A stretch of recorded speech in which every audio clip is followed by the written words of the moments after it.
ഈ വീട്, ഈ കാണുന്ന വീട്, ഇതിന്റെ പിൻഭാഗം ഒരു ഇരുനില കെട്ടിടമാണ്. അതിന്റെ മുൻവശത്താണ് ഞാൻ പറഞ്ഞ മുസ്ലിം ദേവാലയം, അതിന്റെ അപ്പുറത്ത് പള്ളിയും ഇരിക്കുന്നത്. പ്രതീക്ഷകൾ ഈ റഡാർ പരിശോധന നടത്തിയ ഉദ്യോഗസ്ഥർ വ്യക്തമാക്കുന്നത് ഈ ആളുകൾ പോകുമ്പോൾ മറ്റൊരു ദയനീയ കാഴ്ച നമുക്കിപ്പോൾ കാണാൻ സാധിക്കും. അവിടെ നായ്ക്കൾ ആ സ്ഥലത്ത് നിന്ന് കുരയ്ക്കുന്ന, ഒരു പക്ഷേ അവരുടെ ഉടമകൾ, അതാ ഈ നായ്ക്കളുടെ കുരകൾ ഒരുപക്ഷെ നമുക്ക് എത്രത്തോളം നമുക്ക് ക്യാമറയിൽ കൂടെ കേൾക്കുമെന്നറിയില്ല. പക്ഷേ ആ സ്ഥലത്ത് നായ്ക്കൾ നിന്ന് കുരയ്ക്കുന്ന ശബ്ദമുണ്ട്. അത് നമ്മൾ ആലോചിച്ച് നോക്കുക. മനുഷ്യൻ പിൻവാങ്ങുമ്പോൾ അവിടെ മൃഗങ്ങൾ ഉച്ചത്തിൽ അവരുടെ വേണ്ടേ ഈ ദൃശ്യങ്ങളിൽ നമുക്ക് ഇപ്പം കാണാം. നായ്ക്കൾ ഉൾപ്പെടെ അവിടെ വന്ന് നോക്കി നിൽക്കുന്ന ഒരു കാഴ്ച. കഴുത്തിൽ ബെൽറ്റുള്ള ഒരു നായ കൂടിയാണ്. അപ്പോൾ അത് മനസ്സിലാക്കുന്നത് ഇവിടെ ആളുകൾ വളർത്തിയ ഒരു നായായിരിക്കാം. അതുകൊണ്ടാണ് കഴുത്തിൽ ബെൽറ്റ് വരുന്നത്. അപ്പുറത്ത് നായ്ക്കൾ കുരയ്ക്കുന്ന ശബ്ദം കേട്ടുകൊണ്ട് ഇത് നോക്കി നിൽക്കുന്ന അതിദയനീയമായ ഒരു കാഴ്ച. മനുഷ്യസാധ്യമായ തരത്തിൽ രക്ഷാദൗത്യത്തിൽ എല്ലാവരും പ്രവർത്തിക്കുന്നു.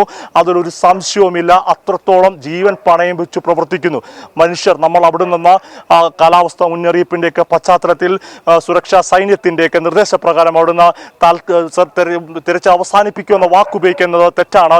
പകരം താൽക്കാലികമായി തിരച്ചിൽ അവസാനിപ്പിക്കുമ്പോൾ ഉറ്റവരെയും ഉടയവരെയും കാത്തു നിൽക്കുന്ന മനുഷ്യരെ പോലെ തന്നെ ഒരു ഇപ്പോൾ ദൃശ്യത്തിൽ കാണാം. ഒരുപക്ഷെ ആ ഒരു നായ നിൽക്കുന്നത് കാണാം.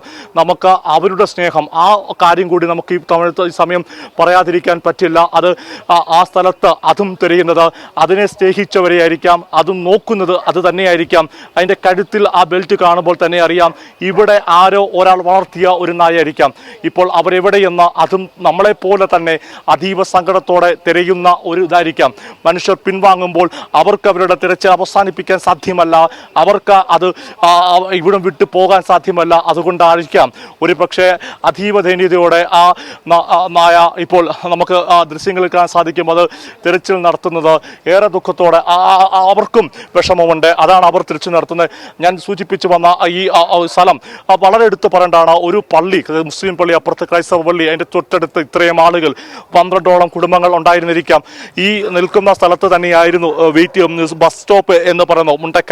Mundakayam bus stop. വളരെ പ്രതീക്ഷകൾ പങ്കുവെച്ച ഒരു തിരച്ചിലാണ് ഇപ്പോൾ താൽക്കാലിക വിരാമം വന്നിരിക്കുന്നത്. എന്നിരുന്നാൽ പോലും നമുക്കിപ്പോഴും പ്രതീക്ഷകൾ മുമ്പോട്ട് വെക്കുക തന്നെയാണ് വേണ്ടത്. അങ്ങനെ പ്രതീക്ഷയോടെ തന്നെ മുമ്പോട്ട് പോകാം.